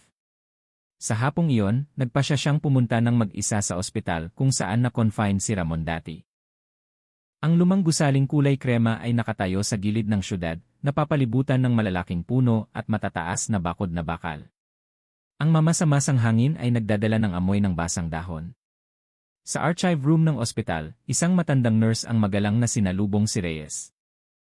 Mahigit 30 taon na siyang nagtatrabaho doon at malinaw pa ring naaalala si Ramon. Anya, tahimik ang pasyente, ngunit may tingin na mahirap kalimutan. Ang tingin ng isang taong laging nagmamasid, hindi nagmamasid lang.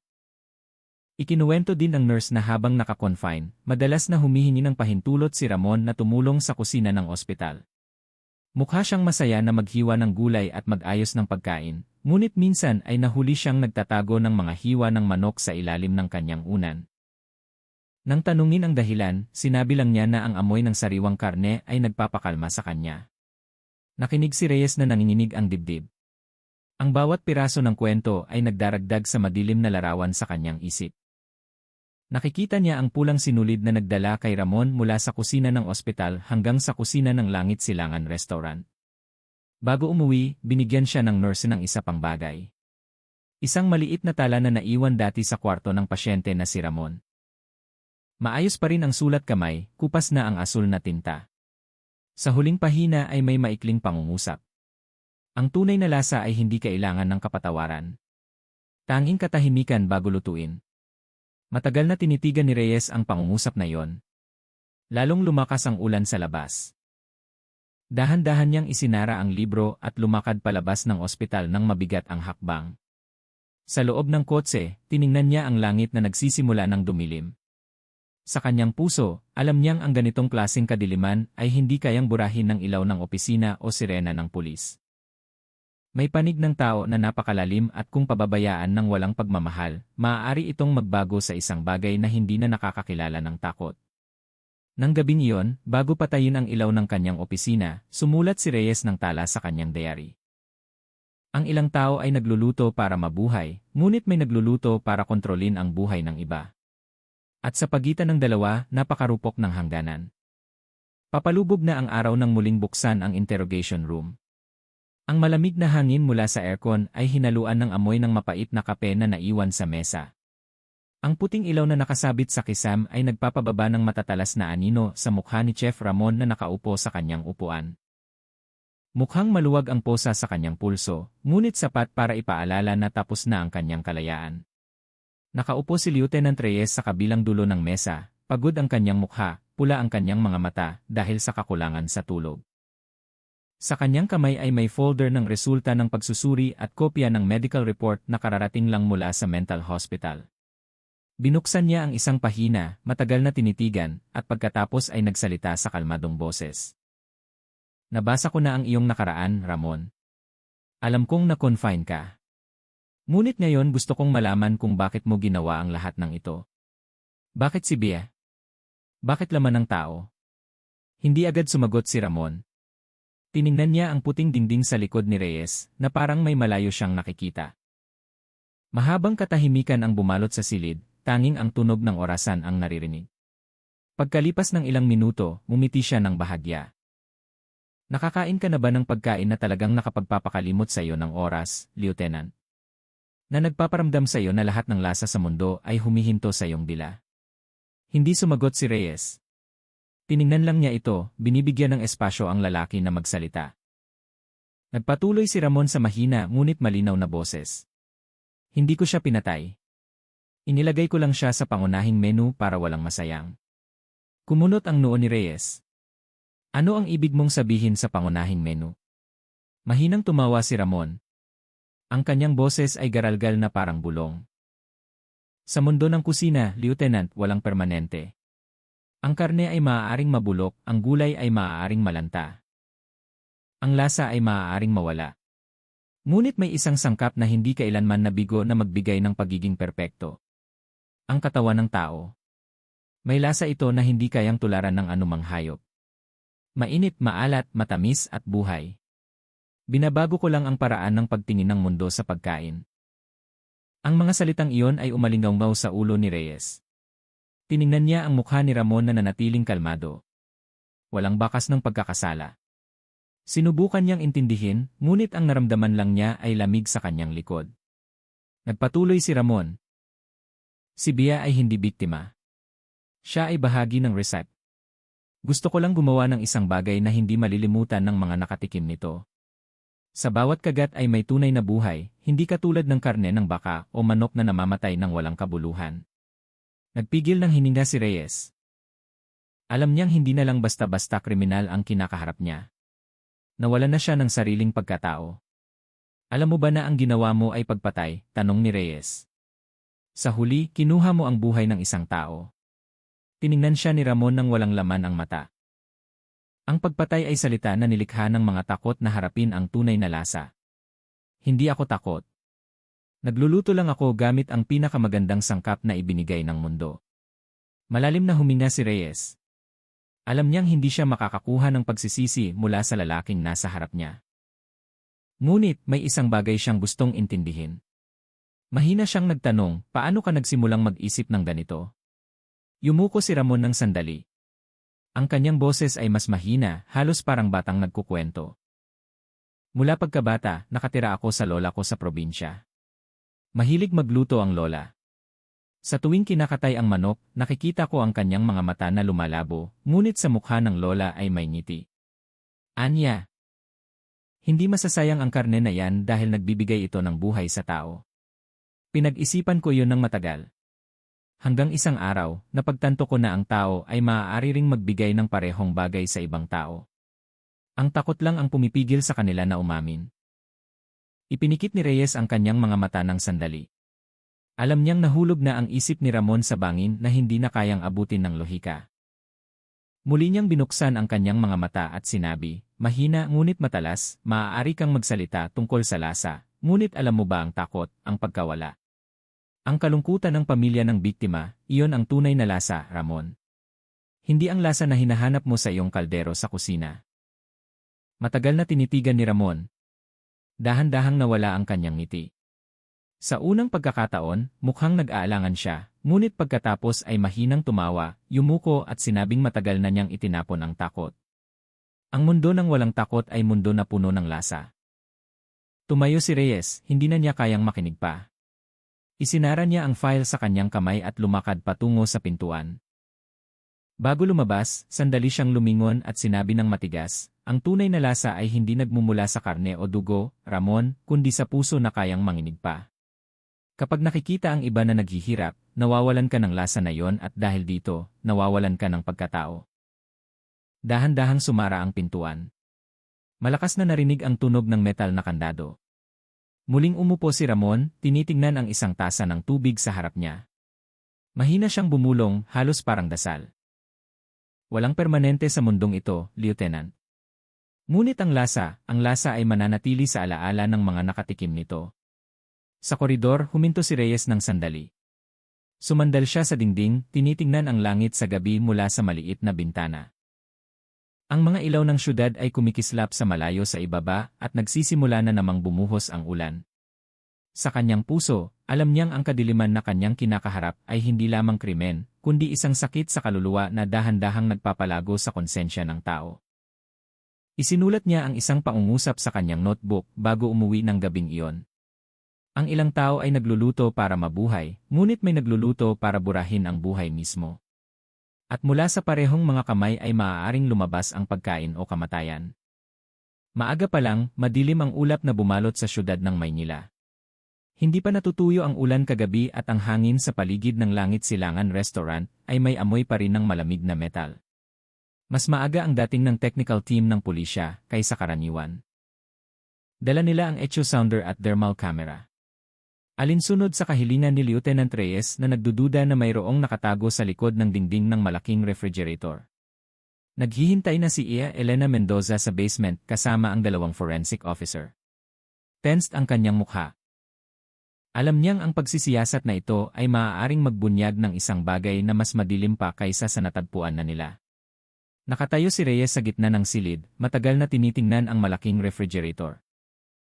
Ang ibabaw nito ay may bakal na pilak, makinis at malamig na parang may itinatagong lihim sa likod ng katahimikan. Idinikit ang echo sounder sa kanang dingding.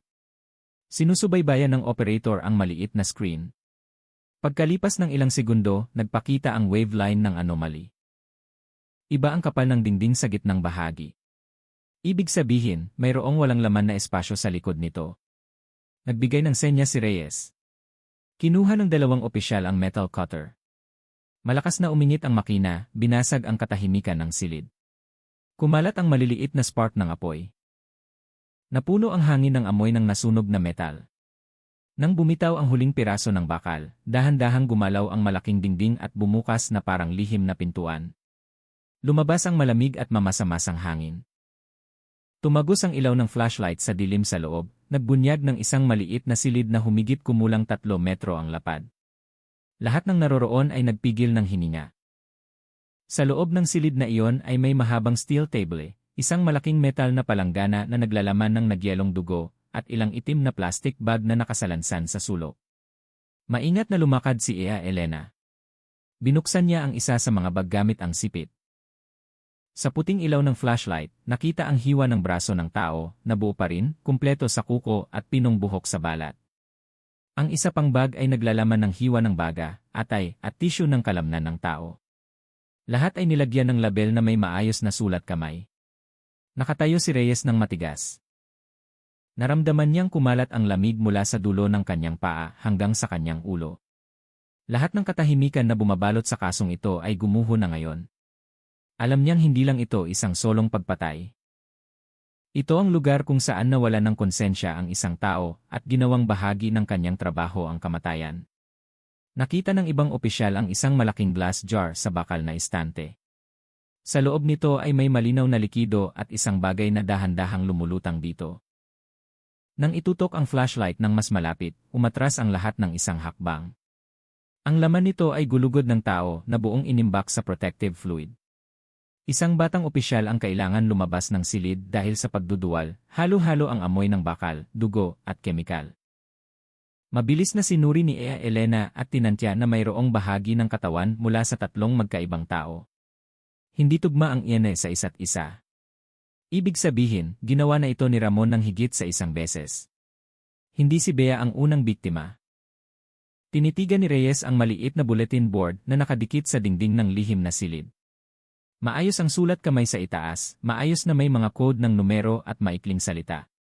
Ilang nakasulat ay nabasa. Isa malambot na atay. 2 tuyong dibdib. 3 matamis na hita. Dahan-dahan niyang isinara ang tala. Sa kanyang mga mata ay may halo ng galit at lungkot. Lahat ng ito ay ginawa ng may buong kamalayan. Hindi dahil sa pagkawala ng katinuan, kundi dahil sa kakaibang paniniwala na nabuo sa loob ng maraming taon. Nang makolekta ang lahat ng ebidensya, nagpasya si Reyes na umakyat muna sa itaas. Tumayo siya sa kusina ng restaurant na ngayon ay wala ng laman. Sa mahabang mesa ay may natitira pa ring bakas ng mga gamit sa paghiwa at mga kutsilyo na nalinis na. Tumagos ang ilaw mula sa bintana sa salamin at tumama sa ibabaw ng bakal na kumikinang ng malamig. Naalala niya ang mga salita ni Ramon sa interrogation room na ang tunay na lasa ay nagmumula sa paghihirap ng sangkap mismo. Ngayon naiintindihan ni Reyes na para kay Ramon, ang tao ay hindi biktima, kundi sangkap para sa eksperimento. Nagluluto siya hindi para sa iba, kundi para sa kanyang sarili upang mapawi ang uhaw na hindi na maipaliwanag ng lohika. Tinawag siya ni Ea Elena mula sa ibaba. May bago siyang nakita. Mabilis na bumaba si Reyes. Sa sulok ng lihim na silid, sa likod ng steel operating table, may isang maliit na kahon na kahoy. Nang buksan, sa loob ay may itim na leather na notebook. Ang pabalat nito ay may isang salita na nakasulat sa kupas na gintong letra. Menu. Binuksan ni Reyes ang unang pahina. Sa loob ay may listahan ng mga petsa, maikling deskripsyon, at mga palayaw na may mga tala tungkol sa lasa. Mayo 1-0, batang babae, malambot na balat, dapat ihain na mainit. Hunyo 21, lalaki na may bigat na 60 kilo, masyadong mataba, hindi angkop para sa red sauce. Hulyo 2. Sariwang karne, pinakamatamis na atay na natikman ko. Bawat linya ay nakasulat ng kalmado ng isang taong nagsusulat ng ordinaryong resipe. Mabilis na isinara ni Reyes ang libro, pinipigilan ang pagduduwal sa kanyang lalamunan. Ayaw niyang isipin kung paano isinakatuparan ang sulat na iyon sa kusina ng restaurant na dating simbolo ng karangyaan. Mahinang tiningnan ni Ea Elena si Reyes. Matagal na akong nagtatrabaho sa forensic, Lieutenant, ngunit wala pa akong nakita na ganito. Hindi lang ito mamamatay tao, ito ay isang taong itinuturing ang kanyang sarili bilang artista. Dahan-dahang tumango si Reyes. Alam niyang totoo. Itinuring ni Ramon ang bawat biktima bilang material ng sining at ang langit silangan ay hindi na restaurant, kundi isang altar para sa kanyang kabaliwan. Nang gabing iyon, hindi agad ipinakalat sa media ang balita tungkol sa pagkakakita ng lihim na silid. Nagpasya ang pulisya na isarado muna ang impormasyon upang maiwasan ang panik ng publiko. Ngunit para sa mga taong nasa basement ng araw na iyon, ang larawan ng steel room at mga bahagi ng katawan ng tao ay mananatili magpakailanman sa kanilang isip. Bago umalis sa lugar na iyon, nakatayo si Reyes sa harap ng metal na dingding na ngayon ay bukas na. Mahina siyang nagsalita, halos parang nagdarasal, ang katotohanan na isinilang mula sa dugo ay mananatiling buhay hanggang sa maglakas loob ang isang tao na tingnan ito ng walang takot. Pagkatapos ay tiningnan niya si Ea Elena at sinabing bukas ay sisimulan nilang hanapin ang mga pangalan ng iba pang biktima. Dahil sa likod ng bawat bahagi ng katawan na natagpuan, may isang taong dating may pangalan, pamilya, at pangarap. At ang kanilang tungkulin ay ibalik ang mga pangalan na iyon mula sa lamig ng bakal na refrigerator. Madilim ang ulap na bumalot sa langit ng Maynila ng umaga. Patuloy pa rin ang mahinang ulan, bumabasa sa kalsada at bubong ng Langit Silangan Restaurant na ngayon ay mahigpit na binabantayan. Sa ilalim ng gusaling iyon, muling dagsa ang mga forensic officer na nagtatrabaho ng tahimik. Ang puting ilaw ay sumasalamin sa metal na dingding, nagdaragdag ng lamig sa kapaligiran. Nakatayo si Lieutenant Reyes sa harap ng malaking board kung saan nakapaskil ang mga larawan ng mga natuklasan kagabi. Bawat bahagi ng katawan ay maingat na kinunan ng litrato, nilagyan ng label, at pagkatapos ay inilagay sa metal na lalagyan. Sa ibabang bahagi ng board ay may nakasulat na nagpatindig ng balahibo ng lahat. Natukoy na ang 2 biktima. Hindi pa natutukoy ang 5 biktima. Dumating si Ea Elena Mendoza na may dalang makapal na folder na naglalaman ng resulta ng karagdagang pagsusuri. Inilagay niya ito sa mesa at pagkatapos ay nagsalita sa kalmado, ngunit mabigat na boses. Batay sa resulta ng ENE, natagpuan ang mga bahagi ng katawan mula sa hindi bababa sa 7 magkaibang individual. Tiningnan siya ni Reyes na kunot ang noo. Dahan-dahang lumaki ang kanyang mga mata. 7 tao. Dahan-dahang tumango si Ea Elena. Binuksan niya ang mga resulta ng laboratorio, itinuturo ang larawan ng scan ng tissue. Doon ay nakita ang maliit at malabong hugis. Isa sa mga biktima ay isang buntis na babae. Humigit kumulang 8 linggo ang pagbubuntis. Ang pangungusap na iyon ay tila nagpahinto sa paghinga ng silid. Nagkatinginan ang mga opisyal, ang ilan ay yumuko, ang iba naman ay natigilan lang sa kanilang kinatatayuan. Matagal na tinitigan ni Reyes si Ea Elena. Halos nanginginig ang kanyang boses nang mahinang sinabi, buntis na babae. Muling tumango si Ea Elena. Mula sa kondisyon ng tissue, buhay pa ang biktima nang simulan ang proseso ng paghihiwa. Si Cardo, na nakatayo malapit sa pintuan, ay agad na tinakpan ang kanyang bibig. Maputla ang kanyang mukha at tumulo ang kanyang mga luha. Hindi niya kayang tingnan ang mga larawan sa board. Yumuko si Reyes. Idinikit ang kanyang daliri sa kanyang sentido, sinusubukang pigilin ang alon ng galit at kalungkutan na sabay na bumabangon. Matagal na siyang pulis, ngunit ngayon lang niya naramdaman na napakatahimik at napakadilim ng mundo. Nagpatuloy si Elena sa paliwanag. Karamihan sa tissue ay nagmula sa mga adult na may edad 20 hanggang 40 taong gulang. Ngunit dalawa sa mga ito ay hindi tugma sa data ng populasyon. Marahil sila ay mga homeless o mga taong walang pamilya. Walang tala. Walang naghahanap. Matagal na tinitigan ni Reyes ang board. 7 pangalan na hindi pa kilala. 7 buhay na ninakaw ng tahimik. Alam niyang sa likod ng bawat hiwa ng katawan ay may buhay. May tawanan. May mga taong minamahal dati. Lahat ay nagyelo na ngayon sa bakal na refrigerator kung saan dati nag-imbak ng pagkain ang ibang tao. Lumapit ang isang opisyal at ibinigay ang resulta ng pagsusuri mula sa itim na notebook ni Ramon. Sa loob nito ay nakasulat ang listahan na may mga code na konektado sa petsa at uri ng bahagi ng katawan. Bawat biktima ay tinukoy gamit ang menu code. L1 batang karne, N2 sariwang baga, L3 matamis na atay, L4 buntis na babae. Dahan-dahang binasa ni Reyes at tinitigan ang sulat na yon nang dahan-dahang namumula ang mga mata. Alam niyang hindi lang ito tala. Ito ay isang receipt. Isang listahan ng kabuhulan na isinulat ng kalmado ng isang profesional na chef. Sa huli ay nagsalita ng mahina si Cardo na tahimik mula pa kanina. Naalala niya ang isang kitchen worker na nagngangalang Dante na nawala 4 buwan na ang nakalipas. Tumawag pa si Dante sa kanyang ina. Sinabing uwi sa probinsya, ngunit hindi na nakarating. Simula noon ay wala nang balita. Seryosong tiningnan ni Reyes si Cardo. Nagtanong siya, sigurado ka ba, Cardo? Dahan-dahang tumango ang bata. Sigurado po ako. Madalas natutulog si Dante sa basement dahil sa pagod at si Chef Ramon lang ang nakakaalam ng ugali niyang iyon. Tinawag ni Reyes si Elena at hiniling na agad kumuha ng sample mula sa pamilya ni Dante. Ayaw niya na may isang biktima na walang pangalan. Sumulat si Elena at pagkatapos ay tiningnan si Reyes na pareho ang pagod. Alam niyang sa likod ng katatagan ng lieutenant. May kalungkutan na halos hindi na maitago. Pagsapit ng hapon, tumigil ang ulan, ngunit madilim pa rin ang langit. Nakaupo si Reyes na mag-isa sa interrogation room na walang laman. Sa harap niya ay may isang baso lang ng malamig na tubig at kopya ng itim na libro ni Ramon. Sa bukas na pahina, may isang pangungusap na nakasulat sa pulang tinta.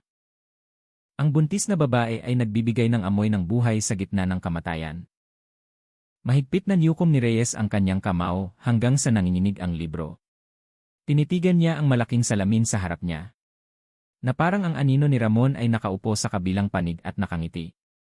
Dahan-dahang pumasok si Elena na may dalang bagong ulat.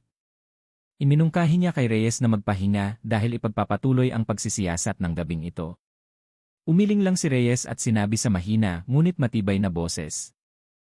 Hindi. Kailangan nating malaman kung sino sila bago sumikat ang araw. Lahat sila ay kailangang magkaroon ng pangalan. Natahimik si Elena at pagkatapos ay dahan-dahang tumango. Mabilis na bumaba ang gabi. Muling bumuhos ang ulan kasama ng kidlat na nagpapaliwanag sa langit. Sa forensic lab, 7 metal na lalagyan ang nakasalansan ng maayos sa mahabang mesa. Ang bawat lalagyan ay isang kwento na hindi pa natatapos at bawat kwento ay naghihintay ng isang taong gustong makaalala. Nakatayo si Reyes sa dulo ng silid, isa-isang tinitingnan na may nagsisimulang luha. Sa kanyang puso, mahina siyang nagsalita. Hindi kayo mawawala ng walang kabuluhan. Malalaman ng mundo ang inyong mga pangalan at ang taong kumuha ng inyong buhay ay magbabayad para sa lahat. Katahimikan ang bumalot sa silid, tanging ang tunog ng ulan at ang pagdami ng refrigeration machine ang naririnig. Nang muling buksan ang kanyang mga mata, alam ni Reyes na hindi na ito basta-basta krimen.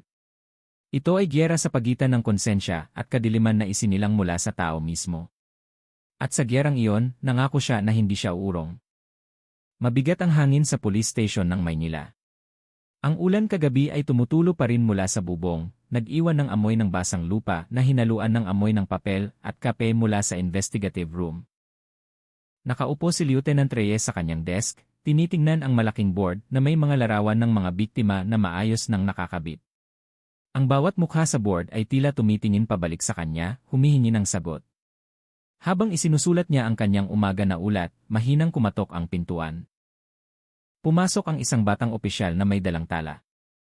Anya, may isang taong gustong magbigay ng pahayag na nagtatrabaho daw bilang part-time sa Langit Silangan Restaurant, ang pangalan niya ay Tony De La Cruz. Ilang minuto pagkatapos, pumasok si Tony na may balisang mukha. Payat ang kanyang katawan, maputla ang kanyang balat, at nanginginig ang kanyang dalawang kamay. Umupo siya sa harap ni Reyes na patuloy na nakayuko. Mahinang tiningnan siya ni Reyes, sinusubukang pakalmahin siya. Nagsimulang magsalita si Tony sa mahinang boses. Ikinuwento niya na 2 buwan na ang nakalipas bago isara ang restaurant, nakita niya si Chef Ramon na may dalang malaking sako patungo sa basement ng hating gabi. Akala niya ay imported na sangkap ng pagkain. Ngunit nang sandaling mahulog ang sako, nakita niya ang isang bagay na hindi na niya malilimutan. Mula sa siwang ng sako, lumabas ang ilang hibla ng buhok ng tao. Matagal na tinitigan ni Reyes si Tony, tinitiyak kung totoo nga ang nakita ng bata. Tumango si Tony na may maputlang mukha. Anya, matapos ang gabing iyon ay gusto niyang mag-report, ngunit kinabukasan ay agad siyang tinanggal ng walang dahilan. Sinabi ng manager na hindi na kailangan ng restaurant ng karagdagang tao. Si Ea Elena, na nakaupo sa kanang bahagi ng mesa, ay nakikinig din. Tiningnan niya si Tony ng may awa. Alam niyang ang bata ay may malalim na trauma. Nagtanong si Reyes, nakita mo ba ang iba pang biktima kasama si Ramon? Matagal na natahimik si Tony bago sumagot. Naalala niya ang isang batang babae na nagngangalang Rina na nagtrabaho sa kitchen cleaning section. Nang huling gabi bago nawala si Rina, nakita ni Tony na tinawag siya ni Ramon sa likod ng kusina.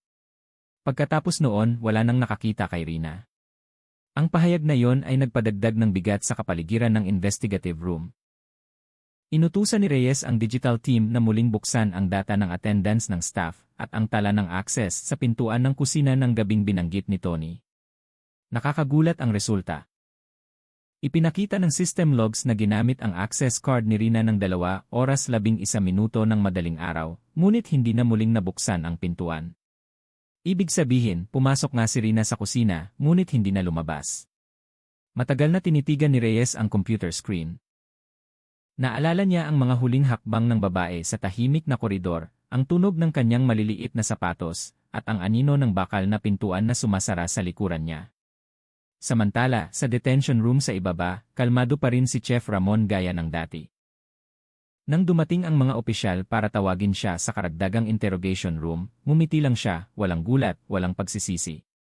Na parang lahat ng ito ay pinlano na niya matagal na bago siya nahuli. Sa interrogation room, tiningnan siya ni Reyes mula sa likod ng mesa. Nagtanong siya tungkol kay Rina, kay Tony, at sa malaking sako na dinala ng gabing iyon. Hindi agad sumagot si Ramon, tiningnan niya ang kisam na parang may hinahanap doon.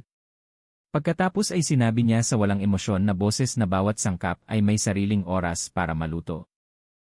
Nagpigil ng hininga si Reyes. Alam niyang hindi iyon sagot, kundi isang pag-amin na nakatago. Pagkatapos ng interogasyon, bumalik si Reyes sa kanyang opisina. Muling binuksan niya ang itim na libro ni Ramon. Sa huling pahina, nakita niya ang sulat sa pulang tinta na nagsisimula ng kumupas. Maikli ang pangungusap, ngunit nagpatindig ng balahibo. Malapit na magsimula ang simponya ng takot. Binasa ni Reyes ang pangungusap na iyon ng paulit-ulit. Naramdaman niya na ang mga salitang iyon ay hindi lang sulat, kundi isang pangako mula sa isang taong nakikita ang krimen bilang sining. Mahigpit niyang isinara ang libro at tumayo na tiningnan ang bintana na nagsisimula ng abutin ng liwanag ng hapon. Samantala, sa ibaba, nakita ni Ea Elena ang isang bagong bagay sa mga ebidensya. Isang maliit na piraso ng tela mula sa uniforme ng waitress na may pangalang Rina na nakatahi sa gilid nito. Natagpuan ang tela na nakakapit sa ilalim ng malaking refrigerator, na parang nakasabit doon matagal na. Nang marinig ni Reyes ang ulat na iyon, masikip ang kanyang dibdib. Alam niyang habang lalong humuhukay sila, lalong maraming buhay ang lalabas mula sa kadiliman ng refrigerator. Ngunit alam din niyang hindi opsyon ang huminto. Nagsisimula na ang gabi, muling bumuhos ang ulan at ang tunog ng pagpatak nito ay sumasalamin sa salamin ng bintana. Tinignan ni Reyes ang malaking board na may mga larawan ng mga biktima na ngayon ay nadagdagan ng isang bagong pangalan, si Rina de la Cruz. Matagal siyang nakatayo at pagkatapos ay mahinang nagsalita, na parang sa kanilang lahat, patuloy kong hahanapin ang inyong katotohanan kahit kailangan kong tingnan ang kadiliman hanggang sa huli. Pinatay niya ang ilaw ng kanyang opisina, nag-iwan ng maliit na liwanag mula sa labas. Sa likod ng lahat ng pagod, alam niyang hindi pa tapos ang kanyang lakad. Dahil sa likod ng mukha ng isang kalmadong chef, may nakatago na lihim na mas malaki kaysa sa basta-bastang pagpatay. Binalot ng manipis na ulap ang syudad ng Maynila bago magbukang liwayway. Malabo ang anyo ng matataas na gusali at ang mamasa-masang hangin ay nagdadala ng amoy ng ulan kagabi na hindi pa ganap na nawawala. Sa likod ng bakuran ng istasyon ng pulisya, nakatayo si Lieutenant Reyes ng tahimik habang tinitingnan ang maputlang langit. Pagod ang kanyang mga mata ngunit hindi pa nawawala ang kanyang determinasyon. Ngayong araw, nangako siya na magtatapos na ang lahat. Simula pa ng madaling araw, ang joint team mula sa pulisya at health department ay nakahanda na patungo sa Langit Silangan Restaurant para sa huling pagsisiyasat. Sapat na ang lahat ng ebidensya upang isara ang buong network na konektado kay Chef Ramon. Ngunit bago umalis ang team, nakatanggap si Reyes ng tawag mula sa Digital Analysis Section. May nakita silang kakaiba sa personal na laptop ni Ramon na matagumpay na nabuksan. Pumasok si Reyes sa analysis room. Sa computer screen ay nakita ang hanay ng mga file na may kakaibang pangalan. Isa sa mga ito ay pinamagatang Huling Simponya. Nang buksan, lumabas ang video na may durasyon na 16 na minuto. Ang unang larawan ay nagpapakita ng walang laman na kitchen ng Langit Silangan. Ngunit naririnig ang tunog ng mga yabag ng isang taong papalapit. Madali niyang nakilala ang tunog na yon. Ang boses ni Ramon. Nagsalita siya sa kalmadong tono na parang nagbibigay ng lecture sa pagluluto. Ipinaliwanag niya na bawat tao ay may kakaibang lasa dahil ang buhay niya mismo ay kakaiba. Ayon sa kanya, ang tunay na lasa ay isisilang lamang kapag ang buhay at kamatayan ay nagsama sa isang perpektong segundo. Sa video, hindi siya mukhang baliw. Mukha siyang tiyak at iyon ang pinakanakakatakot kay Reyes. Huminto ang video sa huling minuto na nagpapakita ng sulat kamay na nabuo mula sa tuyong dugo sa dingding ng kusina. Ang sulat ay nagsasabing, ang tunay na lasa ay hindi kailanman namamatay. Lumilipat lamang ito mula sa katawan patungo sa katawan. Pinatay ni Reyes ang screen na nanginginig ang mga kamay. Alam niyang ang mga salitang iyon ay ang huling mensahe ni Ramon sa mundo. Isang pagpapatunay sa kasalanan na hindi kailanman mababayaran. Bago magtanghali, si Reyes, kasama si Elena at ang technical team, ay muling bumaba sa basement. Sinuri nila ang bawat sulok ng silid sa huling pagkakataon bago opisyal na isara. Nang buksan ang ilaw, ang silid ay mukhang tahimik na parang libingan. Nakatayo ang refrigerator ng tahimik sa sulok. Wala nang laman, ngunit ang anino ng lahat ng dating nakaimbak doon ay tila nakabitin pa rin sa hangin. Matagal na tinitigan ni Elena ang lugar at pagkatapos ay mahinang sinabi, mas malamig ang silid na ito kaysa sa kamatayan. Hindi lang ito nagtatago ng mga katawan, kundi pati na rin ang nawawalang puso ng tao. Hindi sumagot si Reyes. Tinignan lang niya ang metal na dingding na may natitira pang bakas ng hinang mula sa nakaraang pagbubukas. Doon, ang puting ilaw mula sa lampara ay kumikinang na parang linya ng sugat na hindi kayang mawala. Nang maghahanda na silang lumabas, dumating ang isang opisyal na may dalang huling resulta ng pagsusuri mula sa Central Laboratory. Sa mga file na iyon ay may data na nagpatahimik sa lahat. Mula sa financial records ng restaurant, natagpuan ang mga lihim na transaksyon na tumuturo sa ilang mahahalagang tao sa syudad. Ang mga taong iyon ay kilala na madalas umorder ng pribadong menu na ginawa mismo ni Ramon. Tiningnan ni Elena si Reyes na may makahulugang tingin. Alam niyang mas malaki ang kasong ito kaysa sa isang tao. May kapangyarihan sa likod nito.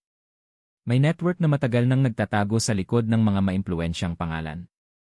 Ngunit maikling sinabi lang ni Reyes, hahabulin natin sila mamaya. Ngayon, tapusin muna natin ang pagdurusa na ito. Pagsapit ng hapon ng opisyal na nai-archive ang lahat ng ebidensya, ang basement ay mahigpit na isinara ng bakal na selyo at isang board na nakasulat na sterile area. Nang ikinadado ang huling pintuan, sandaling tumayo si Reyes sa bukana ng pintuan, tinitingnan ang loob. Sa kanyang puso, mahina siyang nagsalita. Magpahinga ka na, Bea, magpahinga ka na, Rina, at lahat ng kaluluwa na nakulong dito, hindi na kayo malilimutan. Nagsisimula ng magkulay kahel ang langit sa labas. Ang sikat ng araw sa hapon ay tumagos sa salamin ng bintana, sumasalamin sa basang sahig.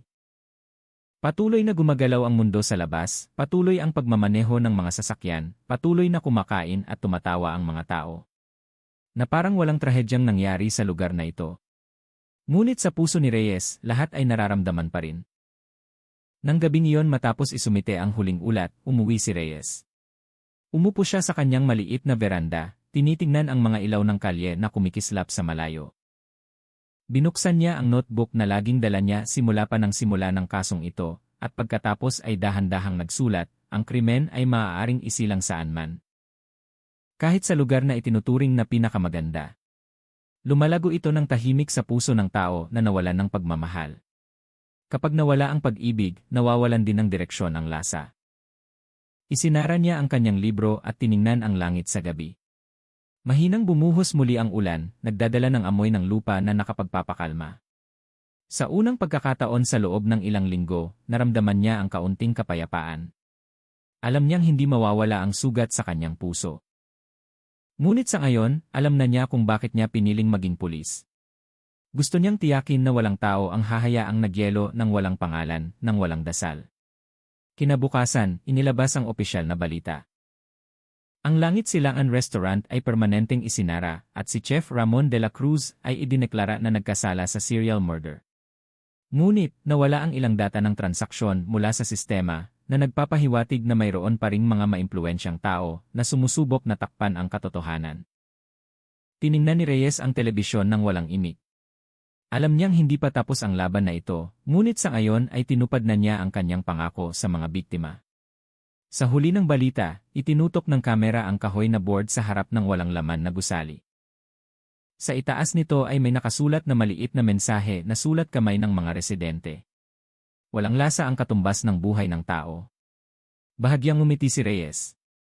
Tumayo siya na tiningnan ang maliwanag na langit sa umaga at pagkatapos ay mahinang bumulong. May pag-asa pa rin ang mundo. Hanggat may mga taong handang magdalamhati para sa iba. Ipinikit niya ang kanyang mga mata, hinayaan ang hangin na magdala ng kapayapaan na matagal nang nawala. At sa likod ng katahimikan na iyon, tila mahinang bumulong ang tinig ng mga puso ng mga biktima. Sa wakas, nakauwi na sila.